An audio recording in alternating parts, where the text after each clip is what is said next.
Hello students, today we are going to start a new chapter of physics, that is work, power, energy and power. And the very first physical quantity in the given chapter is work. So today we will learn about the definition of work, unit of work, dimensional formula of work, and we will learn how to find out the work in different cases. If force acted on a body and displaces it in the same direction, in opposite direction, and it is means force is perpendicular to the displacement of body. So first let us know the definition of work. तो बच्चों, आप लोगों ने work की जो definition है different तरीके से लर्न की है, क्लास 9, 10 इन सब में आपने पढ़ा है। यहाँ पे हमारा जो वर्क का एक्चुअल डिफिनीशन है, work is scalar quantity you can also right scalar product, sorry scalar quantity तो है ही, लेकिन ये क्या है, ये एक स्केलर प्रोडक्ट है। Work is scalar product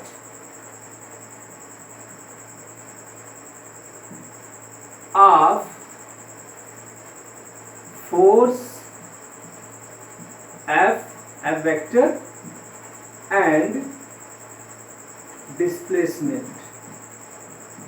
displacement that is vector. Yes, work is the scalar product. Scalar product कब आता है? वेक्टर का वेक्टर में मल्टीप्लाई करने पे स्केलर प्रोडक्ट किस केस में आता है? अगर हम वेक्टर का डॉट प्रोडक्ट निकालते हैं। आप लोगों ने वेक्टर में पढ़ा हुआ है, the dot product of two vector is a scalar quantity. तो यहां से हमें क्या मिला? Work is equal to vector F dot vector S, where F is force and S is displacement. तो वर्क का आप लोगों ने वेक्टर प्रोडक्ट में फाइंड किया है। इसका जब भी कोई वेक्टर होता है हमारे पास, उनका डॉट प्रोडक्ट निकालते हैं। सपोज ए और बी हमारे पास वेक्टर प्रोडक्ट है और उसका डॉट प्रोडक्ट निकालते हैं, तो क्या आता है? Magnitude of a into magnitude of b into cos theta, ये रिजल्ट होता है। तो वहां से सेम ऐसे ही work is equal to W is equal to हमें क्या मिलेगा? F dot S, F into S cos theta. Clear हुआ यहाँ? चलिए एक एग्जांपल ले लेते हैं। Suppose we are going to act a force, we are going to apply a force on a body which has mass m, और इस पर फोर्स हम लगा रहे हैं बच्चों इस डायरेक्शन में, और ये डिस्प्लेस हो रहा है इस डायरेक्शन। सपोज इस पर हमने 5 न्यूटन का फोर्स अप्लाई किया और ये डिस्प्लेस हो रहा है इस साइड में, डिस्प्लेस हो रहा है इसका 3 मीटर। ठीक है, यहाँ जो फोर्स प्लेन के साथ एंगल बना रहा है, ये एंगल है थीटा, और जब फोर्स अप्लाई किया गया तो ये बॉडी यहां से चल के आ गया है, यहाँ आएगा। तो इस कंडीशन में work done is equal to क्या हो जाएगा? W is equal to F S cos theta. हमें मिलेगा F is equal to 5 newton, theta मान लीजिए यहाँ पे कोई एंगल दिया हुआ है, suppose it is given that 60 degree, theta 60 दिया है।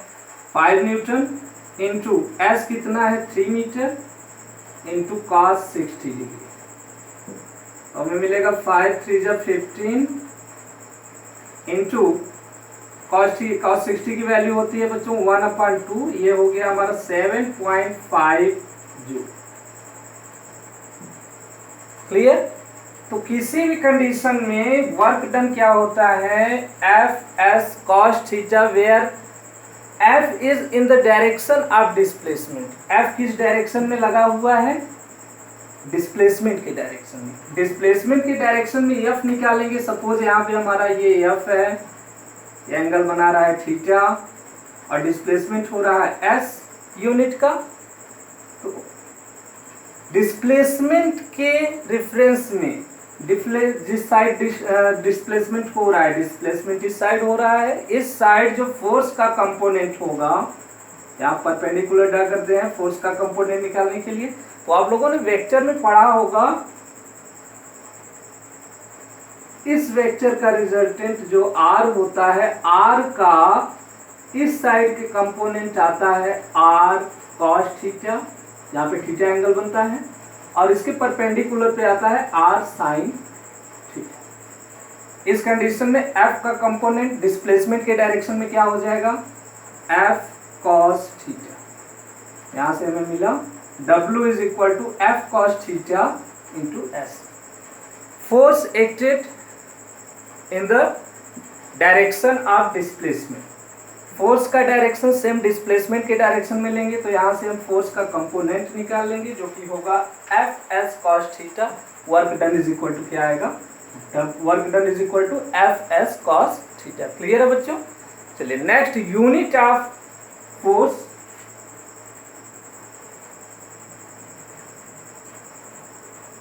Next term, unit of force, sorry unit of work, not the unit of force. हम वर्क के बारे में पढ़ रहे हैं। Unit of work, unit of work is equal to, यहाँ से W is equal to F into S cos theta. W is equal to क्या था, F dot S cos theta. Force की यूनिट क्या होती है, unit of force, unit of force into s की unit, unit of displacement, unit of displacement and cos theta की unit बच्चों, cos theta. Suppose theta की जगह पे कोई एंगल देगा, तो एंगल जब देगा तो उसकी वैल्यू आएगी। वैल्यू कैसे आएगी, न्यूमेरिकल वैल्यू आएगी, नंबर में आएगी वैल्यू। तो cos थीटा क्या है, यहाँ पे हमारा यूनिटलेस क्वांटिटी है, ठीक है, इसकी एक न्यूमेरिकल वैल्यू आएगी। Unit of force, unit of force is newton and unit of displacement is equal to metre. Length होता है तो लेंथ का यूनिट क्या होता है, मीटर। हमें मिल गया newton metre. You can also say that joule. SI unit of work done is equal to joule, और इसका CGS यूनिट भी पता कर लेते हैं। Suppose 1 joule is equal to, 1 joule is equal to क्या होता है बच्चों, 1 न्यूटन इंटू 1 मीटर। और न्यूटन का जो CGS यूनिट होता है 1 न्यूटन डाइन होता है, and 1 newton is equal to 10 power 5 dyne. तो 10 पावर 5 डाइन हो गया ये, into 1 metre is equal to 100 centimetre. Length का CGS यूनिट होता है centimetre, 1 metre is equal to 100 centimetre. यहाँ 100 सेंटीमीटर क्या है, 10 पावर 2, 10 पावर 2 और 10 पावर 5 मिलके क्या हो जाएगा हमारे पास 10 पावर 7, और इसको बोलते हैं R, डाइन सेंटीमीटर और R। So 1 joule is equal to 10 power 7 R। Now the dimensional formula of work, dimension कैसे निकालेंगे वर्क का, D of work is equal to D of force into, D means dimension, D of displacement. और dimensional formula आप लोगों ने force का learn किया होगा। The dimensional formula of work done is MLT-2। कैसे आता है, force is equal to mass into acceleration. Mass का होता है डायमेंशन m, उसके बाद एक्सेलरेशन को हम निकालते हैं delta V upon delta T, change in velocity upon time, delta V upon T, sorry delta T नहीं, डेल्टा V अपॉन टी। और V का डायमेंशनल फार्मूला होता है LT-1 अपॉन टी है, तो T ऊपर जाएगा -2 हो जाएगा। इस कंडीशन में फोर्स का जो डायमेंशनल फार्मूला होता है वो क्या होता है, MLT-2 इंटू, यहाँ डिस्टेंस डिस्प्लेसमेंट है, तो डिस्प्लेसमेंट किसी एक डायरेक्शन में रहा, डिस्प्लेसमेंट और डिस्टेंस को मेजर करते हैं हम लेंथ में। लेंथ का क्या होता है डायमेंशन L, यहाँ L का पावर 1 है, यहाँ 1 है, 1 और 1 मिलके क्या हो जाएगा 2.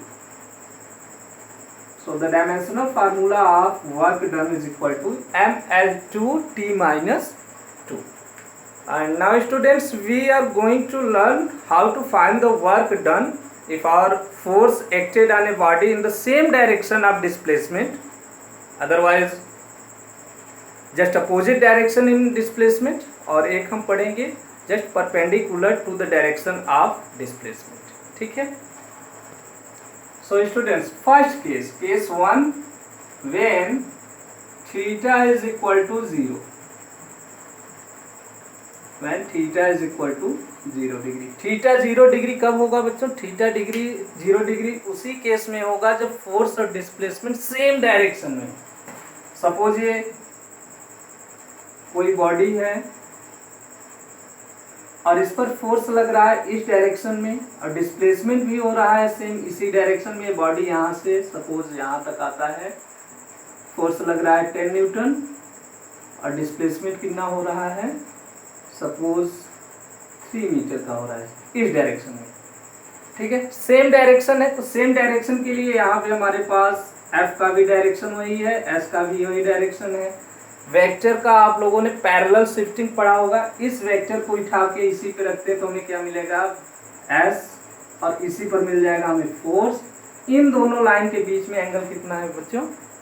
0 डिग्री. इन दोनों की लाइन के बीच में, दोनों वेक्टर के बीच में एंगल कितना हो रहा है? 0 डिग्री.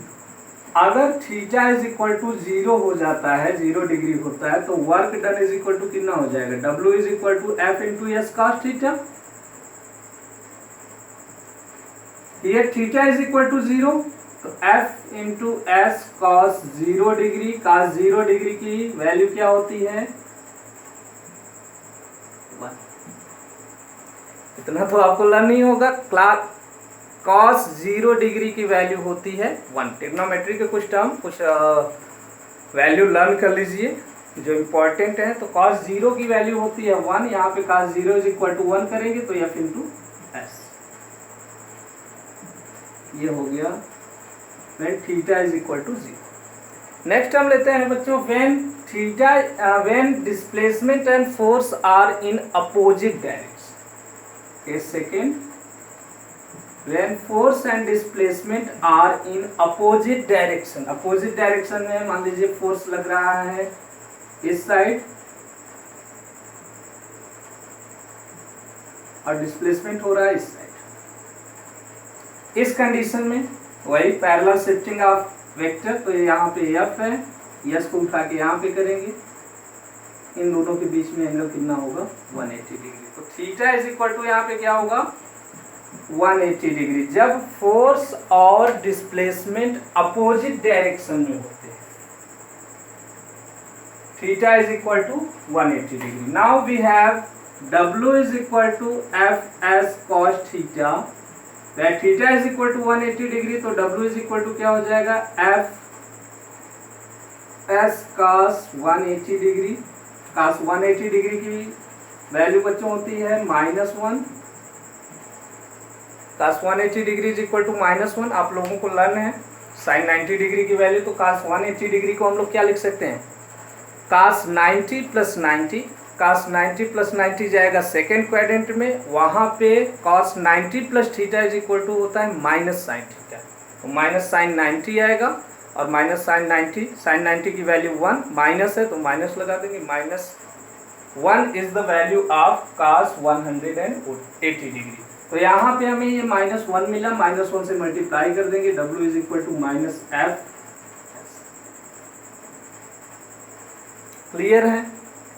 चलिए अब हम इसी को, जब आप लोगों को सोच रहे होंगे कि जब फोर्स इस डायरेक्शन में लग रहा है किसी बॉडी पे, ये बॉडी पे फोर्स इस डायरेक्शन में लग रहा है तो डिस्प्लेसमेंट भी तो इसी साइड होना चाहिए.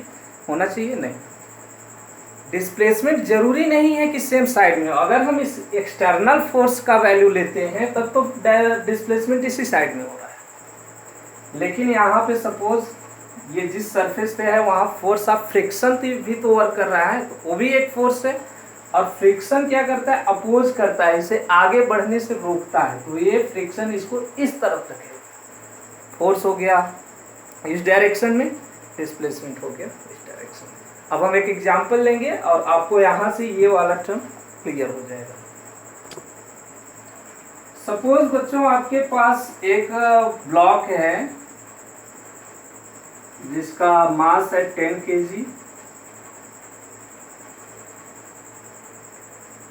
और इस पर एक फोर्स एक्ट कर रहा है, फोर्स काम कर रहा है सपोज 50 न्यूटन का फोर्स इस पर एक्ट कर रहा है और इसके द्वारा इसका डिस्प्लेसमेंट कितना हो जाता है सपोज 5 मीटर इस डायरेक्शन। यहाँ पे आपका सरफेस के कारण जो है फ्रिक्शन फोर्स भी एक्ट करेगा, फ्रिक्शन फोर्स भी लगेगा। तो फ्रिक्शन फोर्स के लिए हम मान लेते हैं coefficient of friction is equal to 0.1।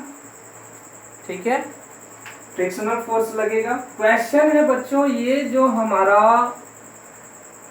Body है इस पर 50 न्यूटन का जब बल लगाया जाएगा तो ये कितना आगे जाएगा और प्लस जो फोर्स यहाँ पे फ्रिक्शनल फोर्स वर्क कर रहा है ये बॉडी को कितना रोकेगा, मतलब अपोज करेगा, उसके अपोजिट डायरेक्शन में एक्ट करेगा। जो एक्ट करेगा वही तो वर्क है हमारा।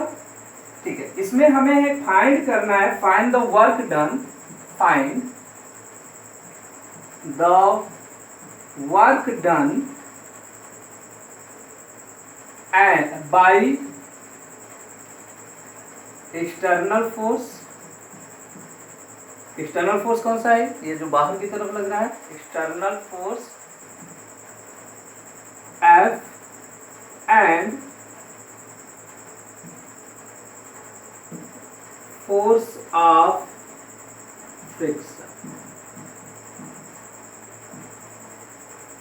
1 मिनट बच्चों, इंक सूख गया है, थोड़ा सा भर लेते हैं। हाँ, तो यहाँ पे हमें फाइंड करना है work done by external force and force of friction. तो work done by external force is equal to क्या होगा? एकदम सिंपल है। फर्स्ट वर्क, केवल W लिखते हैं इसके लिए, work done by external force is equal to क्या होगा? F in dot S। क्यों होगा? क्योंकि यहाँ पे डिस्प्लेसमेंट और फोर्स दोनों का डायरेक्शन सेम है। जब डायरेक्शन सेम होता है तो बीच का एंगल कितना होता है? थीटा। बीच का एंगल थीटा हो जाने के बाद कॉस थीटा, कॉस 0 की वैल्यू हो जाएगी 1, कॉस 0 की वैल्यू 1 रखेंगे एफ एस कॉस थीटा में, हमारे पास होगा F इंटू एस। और फोर्स कितना है हमारे पास? 50 न्यूटन का। डिस्प्लेसमेंट कितना हो रहा है? 5 metre. 50 metre into 5 metre is equal to हो जाएगा 250। क्लियर है ये? चलिए ठीक।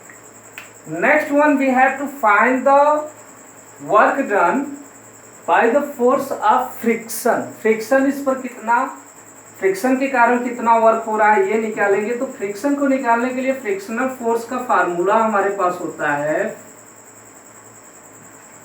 Frictional force is equal to mu, where it is the coefficient of friction into normal reaction। अब बच्चों यहाँ पे नॉर्मल रिएक्शन यहाँ लगेगा ऊपर की तरफ। नॉर्मल रिएक्शन कहाँ लगेगा? ऊपर की तरफ लगेगा। और नॉर्मल रिएक्शन क्या करता है, यहाँ पे हमारा ये जो फ्रिक्शन हो रहा है ये अपोज करता है बॉडी को आगे बढ़ने से, तो ये इस साइड लगेगा, ये इस साइड लगेगा। डिस्प्लेसमेंट किधर हो रहा है? इस साइड हो रहा है। तो frictional force is equal to होता है coefficient of friction into normal reaction. Normal reaction कितना लग रहा है बच्चों? यहाँ पे सपोज मान लीजिए जो gravity, acceleration due to gravity है वो g है, तो n इज इक्वल टू क्या हो जाएगा? m इंटू जी। m कितना है हमारा mass? 10 kg into acceleration due to gravity is equal to होता है बच्चों 9.8, अदरवाइज 10। तो यहाँ पे हम 10 ले रहे हैं, 10, ये हो गया 100 न्यूटन। ठीक है, यहाँ से हम फ्रिक्शनल फोर्स निकालेंगे। कोफिशिएंट ऑफ फ्रिक्शन हमने माना है 0.1 इंटू 100 न्यूटन, तो ये हो गया हमारा 10 न्यूटन। 0.1 में 100 से मल्टीप्लाई करेंगे 10 newton. Work done by friction is equal to होगा अब यहाँ पे देखिए फ्रिक्शन क्या है, अपोजिट डायरेक्शन में, डिस्प्लेसमेंट दूसरी डायरेक्शन में। फ्रिक्शन इस साइड लग रहा है, डिस्प्लेसमेंट इस साइड हो रहा है। तो ये क्या होगा, थीटा की वैल्यू हो जाएगी यहाँ पे 180 डिग्री, जो हमने बताया अभी आपको। Theta is equal to 180 degree. तो यहाँ से ये W का वैल्यू क्या हो जाएगा, -fs, because cos theta is equal to cos 180 degree is equal to -1, minus आ जाएगा। अब फ्रिक्शनल फोर्स हमारा कितना है, 10 न्यूटन का -10 डॉट S की वैल्यू क्या है, 5 मीटर, या न्यूटन लिख देते हैं, 5 मीटर, मल्टीप्लाई करेंगे -550 न्यूटन मीटर। तो ये बच्चों सेम डायरेक्शन में नहीं हुआ, ये अपोजिट डायरेक्शन में वर्क डन हो रहा है, अपोजिट डायरेक्शन में। इस बॉडी पे फ्रिक्शन फोर्स अपोजिट डायरेक्शन में लग रहा है, डिस्प्लेसमेंट अपोजिट डायरेक्शन, उसके अपोजिट में हो रहा है, फ्रिक्शन के अपोजिट हो रहा है डिस्प्लेसमेंट, और डिस्प्लेसमेंट के अपोजिट वर्क डन होगा, और फोर्स जो लग रहा है वो है फ्रिक्शन। ठीक है, क्लियर हुआ। नेक्स्ट वन बच्चों हिरस कर देते हैं पे। हाँ, नेक्स्ट कंडीशन है बच्चों, if theta is equal to 90 degree, it means the force act on the body is perpendicular. Theta is equal to 90 degree कब होगा, जब फोर्स जो एक्ट कर रहा है बॉडी पे ठीक परपेंडिकुलर होगा किसके, डिस्प्लेसमेंट। तो theta is equal to 90 degree कब होगा, सपोज सेम हम ले रहे हैं एग्जांपल, ये हमारा ब्लॉक है 10 kg और ये इस पर वर्क कर रहा है।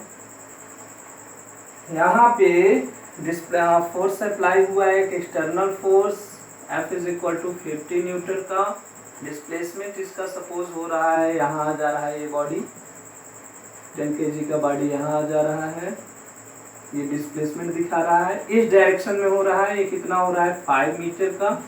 ठीक है, उसके बाद यहाँ पे बच्चों नॉर्मल फोर्स, नॉर्मल रिएक्शन किधर एक्ट करेगा, अपर साइड, और एक फोर्स और यहाँ पे वर्क करता है ग्रेविटेशनल फोर्स, जो कहाँ पे एक्ट करेगा, डाउन साइड। और यहाँ पे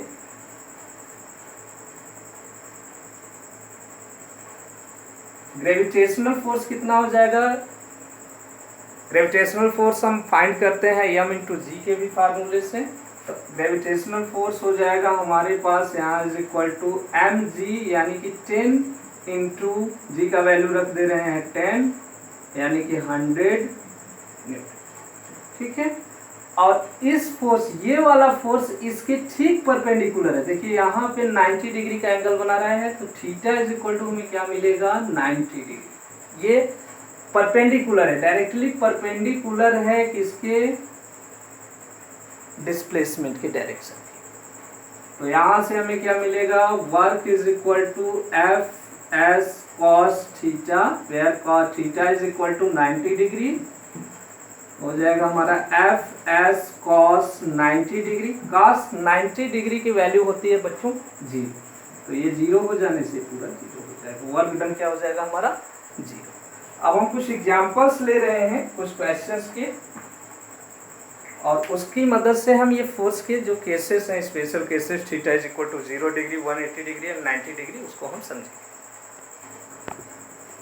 हाँ बच्चों, यहाँ पे एक इंक्लाइंड प्लेन हमें दिया हुआ है, इंक्लाइंड प्लेन। ठीक है, ये मान लीजिए सरफेस के साथ बना रहा है थीटा एंगल, और इस पर दो वर्क एक्ट कर रहे हैं। एक तो ये यहाँ पे है ग्रेविटेशनल फोर्स जिसकी वैल्यू होगी m/g, और एक नॉर्मल रिएक्शन भी एक्ट कर रहा है। ध्यान रखिएगा, चाहिए तो नोट भी कर सकते हैं कि नॉर्मल रिएक्शन हमारा हमेशा डिस्प्लेसमेंट के परपेंडिकुलर एक्ट करता है। तो ये नॉर्मल रिएक्शन, डिस्प्लेसमेंट इस साइड हो रहा है, मान लीजिए m मास का कोई पिंड है, यहाँ से यहाँ तक पहुँचता है, तो इसके द्वारा डिस्प्लेसमेंट हमने ले लिया है L, डिस्प्लेसमेंट L ले लिया है इस डायरेक्शन में। ठीक इसी के परपेंडिकुलर एक्ट करेगा कौन सा, normal reaction. Find work done by gravitational force and normal reaction. तो नॉर्मल रिएक्शन बिल्कुल इजी है, पहले इसे कर लेते हैं। Work done by normal reaction is equal to होगा F S cos theta. Here normal reaction displacement के जस्ट परपेंडिकुलर है, तो थीटा की वैल्यू क्या हो जाएगी, थीटा इज इक्वल टू क्या हो जाएगा 90 डिग्री, कॉस 90 डिग्री की वैल्यू 0, तो W N is equal to क्या हो जाएगा हमारा 0। यहाँ work done is equal to क्या है 0। Next, find work done by gravitational force. Gravitational force के द्वारा वर्क डन कितना होगा, इसे फाइंड करना होगा। तो वर्क डन, यहाँ पे ग्रेविटेशनल फोर्स हमारा एक्ट कहाँ कर रहा है, इस साइड एक्ट कर रहा है। और वर्क का जब हम फार्मूला लिखते हैं तो उसमें लिखते हैं एफ एस कॉस थीटा, यानी एफ का वो कंपोनेंट जो डिस्प्लेसमेंट के डायरेक्शन में। अब इसका वह कंपोनेंट हमें निकालना है जो कि एफ का वो कंपोनेंट निकालना है जो कि डिस्प्लेसमेंट के डायरेक्शन में, मतलब ये वाला टर्म, इस फोर्स का टर्म, इस फोर्स का कंपोनेंट हमें यहाँ पे निकालना है जो कि डिस्प्लेसमेंट के डायरेक्शन में। तो यहाँ से थीटा इज इक्वल टू क्या है, थीटा इज, यहाँ पे एंगल हमने मान लिया है थीटा, थीटा की वैल्यू नहीं दिया, सॉरी, थीटा दिया हुआ है, ये 90 डिग्री पे है। और इसका कंपोनेंट, इस फोर्स का कंपोनेंट इस पर अगर निकालते हैं बच्चों, तो यहाँ पे एंगल कितना बनेगा 90 minus theta degree, sum of all angle of triangle is equal to 180 degree. ये थीटा है, ये 90 है, ये 90 माइनस थीटा होगा, तब नहीं ऐड करेंगे सबको तो 180 आएगा। तो ये 90 माइनस थीटा हो रहा है। और इसका कंपोनेंट यहाँ पे जब निकालते हैं तो इस एंगल से होता है बच्चों, इस एंगल से निकलता है कंपोनेंट, ये एंगल जिसके साथ यहाँ 90 डिग्री सपोज बना रहा है, तो 90 माइनस थीटा, इस जगह पे जो कंपोनेंट आएगा वो होगा एफ, यहाँ जी है, एफ कॉस थीटा। ठीक है, इसे देख लेते हैं। एफ की वैल्यू क्या है हमारे पास, एम इंटू जी, और कॉस थीटा की वैल्यू क्या दे रखी है यहाँ पे 90 minus theta, cos 90 minus theta. ठीक है, तो हो जाएगा M G cos 90 minus theta is equal to first quadrant में आएगा plus sine theta, M G sine theta. Force का वो कंपोनेंट निकालना है जो डिस्प्लेसमेंट के डायरेक्शन में, इसका कंपोनेंट यहाँ से निकालेंगे, ये वाला कंपोनेंट इस साइड पे कंपोनेंट निकालेंगे जो कि डिस्प्लेसमेंट के डायरेक्शन में। डिस्प्लेसमेंट कहाँ हो रहा है, इस साइड से इस साइड, तो यहाँ पे हम कंपोनेंट निकालेंगे फोर्स का, जो हो गया हमारा एम जी साइन थीटा। ठीक है, next, W G work done by gravitational force is equal to, formula same हम रखेंगे, F into S cos theta, F into S cos theta, same इसी से कर लेते हैं। एफ कितना है हमारा एम जी, एस हमने ले रखा है एल, कॉस थीटा की वैल्यू है 90 माइनस थीटा, तो ये हो जाएगा हमारा बच्चों M G L sine theta. Work done by gravitational force is equal to M G L sine theta. Clear हुआ। और इसे आप डायरेक्ट भी लिख सकते हैं, यहाँ पे force W is equal to क्या होता है F इंटू एस। फोर्स का हमने कंपोनेंट कौन सा लिया है, जो डिस्प्लेसमेंट के डायरेक्शन में, डिस्प्लेसमेंट के डायरेक्शन में फोर्स का कंपोनेंट क्या है M G sine theta, M G sine theta, और हमारा डिस्प्लेसमेंट क्या है L, मल्टीप्लाई कर देंगे M G L sine theta, दोनों तरह से कर सकते हैं। ठीक है, नेक्स्ट बच्चों हम एक और एग्जांपल ले रहे हैं। हम ले रहे हैं एक हेमिस्फेरिकल सेल, कटोरे के जैसा, और सपोज यहाँ पे कोई बॉडी रखा हुआ है इसके बॉटम, जिसका मास है m। ठीक है, इसका मास क्या है m, और यहाँ पे मान लीजिए हम फोर्स इस डायरेक्शन में लगा रहे हैं, फोर्स इस डायरेक्शन में लगा रहे हैं, तो ये बॉडी हमारा यहाँ से मूव करते हुए सपोज यहाँ पहुँच जाता है, बॉडी हमारा यहाँ पहुँच जाता है, और इस कंडीशन में भी फोर्स हमारा एक्ट कर रहा है इसी साइड पे। हमें दिया हुआ है इस सेल का रेडियस r, और फाइंड करना है work done by force F। ठीक है, चलिए नेक्स्ट हम क्या करते हैं, इस कंडीशन में हमारा जब इस ये मास यहाँ से यहाँ आता है तो इसके द्वारा डिस्प्लेसमेंट क्या होगा, डिस्प्लेसमेंट होगा ये यस, डिस्प्लेसमेंट ये यस होगा। अब यस भी नहीं दिया हुआ है, यस भी यहाँ पे एक वेरिएबल है, हमें दिया क्या हुआ है आर और एफ की वैल्यू। तो क्या करते हैं, सपोज यहाँ से इसे मिला देते हैं,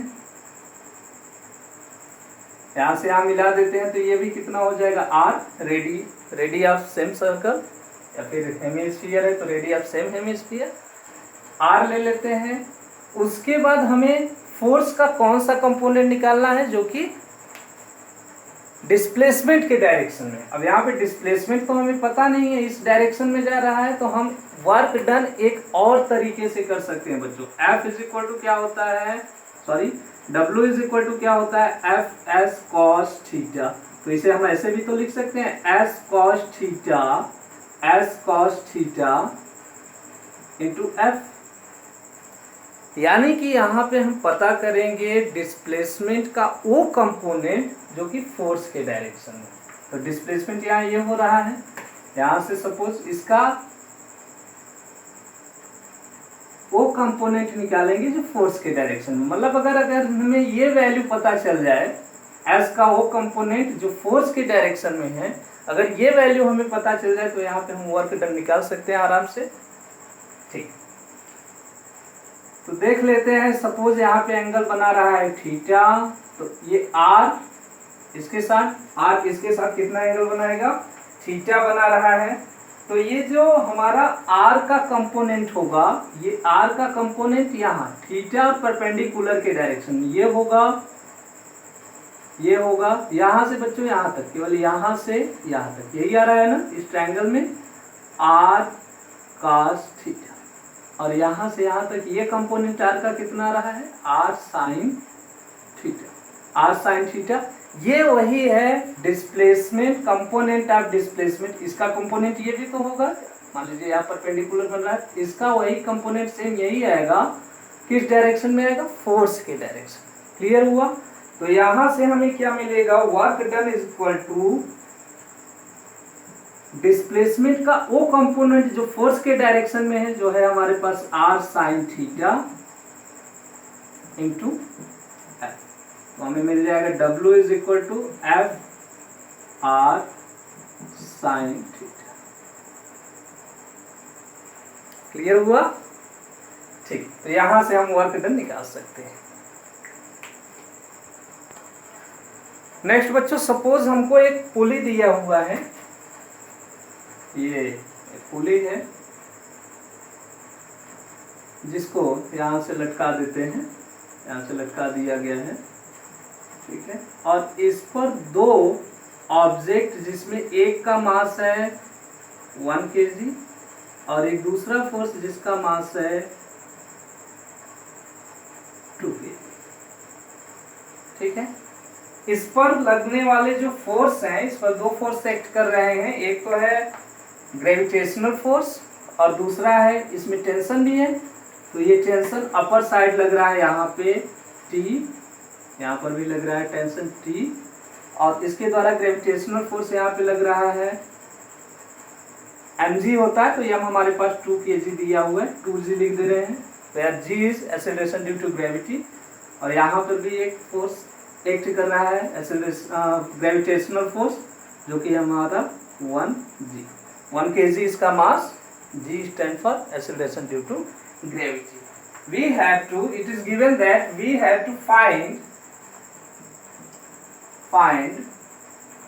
work done by gravitational force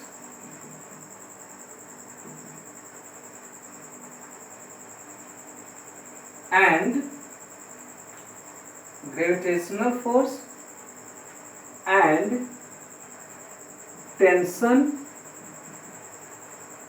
on each mass, दोनों मास पे, on each mass when mass of 2 kg, when mass of 2 kg moves down by 3 metre. Mass of 2 kg 3 metre जब नीचे आ रहा है, तो इस कंडीशन में हमें पता करना है work done by gravitational force and tension. Clear. ठीक, यहाँ पे 2 kg का मास जितना नीचे आएगा, सपोज 3 मीटर नीचे आएगा, तो ये 1 kg मास 3 मीटर ऊपर जाएगा। ये पुली का वर्क है, आप लोग जानते हैं। चलिए पहले निकालते हैं हम वर्क डन, जो कि ग्रेविटेशनल फोर्स द्वारा डन हो रहा है। Work done by gravitational force on 1 kg mass. 1 kg मास का जो बॉडी है, इस पर वर्क डन ग्रेविटेशनल फोर्स द्वारा वर्क डन कितना होगा, पहले इसे निकाल लेते हैं। तो यहाँ पे बच्चों ये 3 मीटर 2 kg का मास नीचे आ रहा है, ये ऊपर जा रहा है। ये नीचे आ रहा है, ये ऊपर जा रहा है। देखिए यहाँ पे ग्रेविटेशनल फोर्स लग रहा है डाउनवर्ड्स और इसका डिस्प्लेसमेंट हो रहा है अपवर्ड्स। अपोजिट डायरेक्शन, थीटा की वैल्यू क्या होगी 180 डिग्री, तो ये हो जाएगा हमारा माइनस एफ एस क्यों हुआ, थीटा की वैल्यू हो जाएगी 180 degree. cos 180 degree is equal to -1, तो ये हमारा हो गया माइनस एफ एस। तो work done by gravitational force on 1 kg mass is equal to minus F into S. यहाँ पे एफ हमारा कितना फोर्स कितना काम कर रहा है 1 g, ग्रेविटेशनल फोर्स काम कर रहा है m इंटू जी। m है हमारा 1 किलोग्राम और g का वैल्यू होता है बच्चों 10 मीटर पर सेकेंड स्क्वायर, तो हमारा हो गया 10 न्यूटन। तो ये हो गया माइनस 10 न्यूटन। और ये 3 मीटर क्या कर रहा है, ऊपर जाएगा। ये 3 मीटर अगर नीचे आएगा, यहाँ से 3 मीटर नीचे आ रहा है, तो ये 3 मीटर क्या होगा, ऊपर जाएगा। तो डिस्प्लेसमेंट कितना हो रहा है 3 मीटर का, हमें मिल गया माइनस 30 न्यूटन। तो ये तो हमने फर्स्ट निकाला, work done by gravitational force on 1 kg mass. Second 2 kg पे कितना होगा, work done by gravitational force on 2 kg mass is equal to हो जाएगा। यहाँ पे देखिए, यहाँ पे सेम कंडीशन नहीं है, यहाँ पे ग्रेविटेशनल फोर्स भी लग रहा है डाउनवर्ड्स और डिस्प्लेसमेंट भी 2 kg मास का क्या हो रहा है डाउनवर्ड। सेम डायरेक्शन में होगा, तो इनके बीच का एंगल कितना हो जाएगा बच्चों, theta is equal to 0 degree. Theta is equal to 0 degree, तो cos 0 की वैल्यू होती है 1, यानी work done is equal to क्या होगा एफ एस। एफ है हमारा कितना, यहाँ सेम ऐसे ही निकाल लेंगे 2 इंटू 10, 2g न्यूटन लग रहा है, 2 इंटू 10 20 न्यूटन इंटू डिस्प्लेसमेंट कितना हो रहा है 3 मीटर का, 20 न्यूटन इंटू 3 मीटर। तो 20 इंटू 3 60 न्यूटन। चलिए अब चेक करते हैं work done by tension on each mass. Tension के द्वारा वर्क डन कितना है, इसे नोट करना तो नोट कर लीजिए, पॉज करके नोट कर लीजिएगा।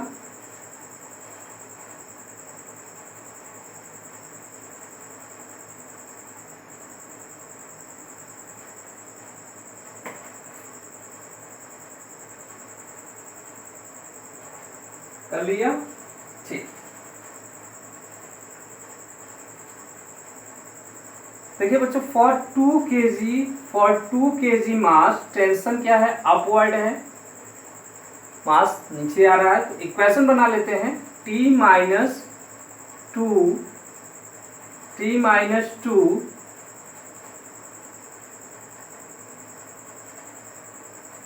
सॉरी, यहाँ पे ये फोर्स ग्रेविटेशनल फोर्स जो है ये वर्क कर रहा है डाउनवर्ड्स, तो यहाँ पे थोड़ी सी मिस्टेक हो गई। तो ये टेंशन हमारा कैसे निकलेगा, 2g minus T is equal to 2g minus T is equal to 2 निकलेगा, 2 kg मास है। इक्वेशन बना लिया फर्स्ट के लिए, 2 kg मास के लिए, for 2 kg mass and for 1 kg mass. 1 kg मास के लिए क्या होगा, t अपवर्ड हो रहा है, ये ग्रेविटेशनल फोर्स डाउनवर्ड, तो हमें इक्वेशन क्या मिलेगा, t minus 1g is equal to. Clear हुआ, m इंटू ए होता है, तो a की वैल्यू निकल जाएगी। ये सपोज इक्वेशन फर्स्ट है, ये इक्वेशन सेकेंड है। इन दोनों को अगर हम ऐड कर देते हैं adding we will get T से टी कैंसिल हो जाएगा, ये 2g plus 1g is equal to 2g minus 1g, sorry यहाँ माइनस है, 2g minus 1g is equal to g, g is equal to हो जाएगा 2a प्लस 1a, तो ये 2a 1a मिलके कितना हो जाएगा 3a, a is equal to क्या हो जाएगा g अपॉन 3। ठीक है, इस a का वैल्यू किसी भी इक्वेशन में रख देते हैं, फर्स्ट में रख देते हैं या सेकंड में रख देते हैं, तो हम रख रहे हैं यहाँ सेकंड इक्वेशन में, तो t is equal t minus 1g, g की वैल्यू नहीं दी गई है 1g is equal to 1 into a का वैल्यू अभी हमारा आ गया है g अपॉन 3, यहाँ सॉल्व करते हैं इसे, तो t इज इक्वल टू हो जाएगा g अपॉन 3 प्लस g, ये 1g ट्रांसपोर्ट कर दे रहे हैं RHS में t, हाँ इसे जोड़ लीजिए, g upon 3 plus g is equal to हो जाएगा 4g अपॉन 3, एड कर लीजिएगा, टेंशन हमें मिल गया बच्चों, टेंशन कितना है 4g अपॉन 3, और इसे आप लोग डायरेक्ट एक अगर ऐसे फार्मूले से कर रहे हैं, एक सिस्टम से चल रहे हैं तब तो ठीक है, अदरवाइज आप टेंशन के लिए डायरेक्ट फार्मूला यूज कर सकते हैं, t इज इक्वल टू होता है 2m1 m2 upon m1 plus m2, तो यहाँ से 2 m1 कितना है हमारे पास 1g,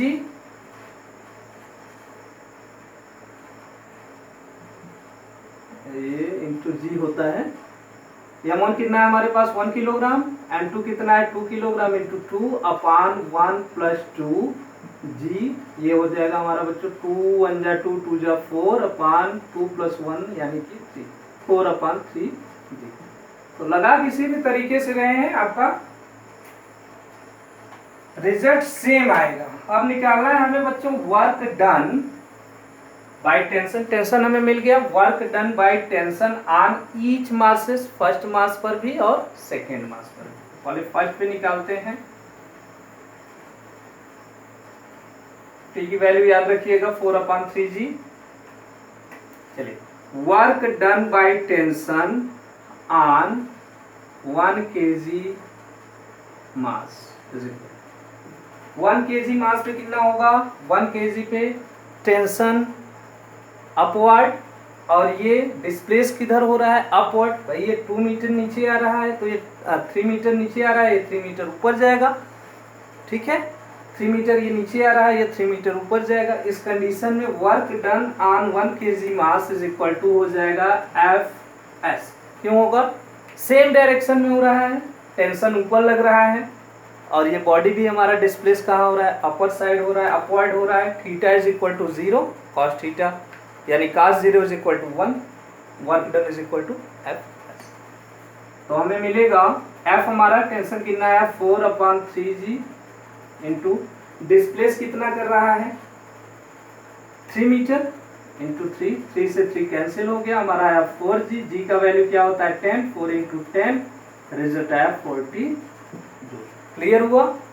चलिए work done on by tension on 2 kg मास, ये कैसे 2 kg वाले में देखिए tension upper side, displacement downward, tension upward, displacement downward, तो ये यहाँ पे थीटा की वैल्यू क्या हो जाएगी बच्चों 180 डिग्री, हमें क्या मिलेगा work done is equal to minus Fs, minus क्यों हुआ थीटा की वैल्यू 180 डिग्री, तो cos theta cos 180 degree is equal to हुआ -1, ये माइनस Fs, F है हमारा 4/3g minus into S, displacement कितना हो रहा है, तो ये 3 से 3 कैंसिल हो जाएगा, -4 इंटू जी का वैल्यू 10, ये हो जाएगा हमारा 40, क्लियर। तो नेट वर्क डन बाय, यहाँ एक और क्वेश्चन बढ़ा दे रहे हैं, net work done by the tension on masses, ये हो जाएगा 1 kg पे जितना वर्क डन हो रहा है उतना, प्लस सेकेंड पे जो या माइनस है सेकेंड पे जो हो रहा है उतना, तो नेट वर्क डन क्या हो जाएगा हमारा बच्चों, net work done is equal to 40 joule minus 40 joule is equal to 0, समझ में आया, ठीक, थैंक यू सो मच।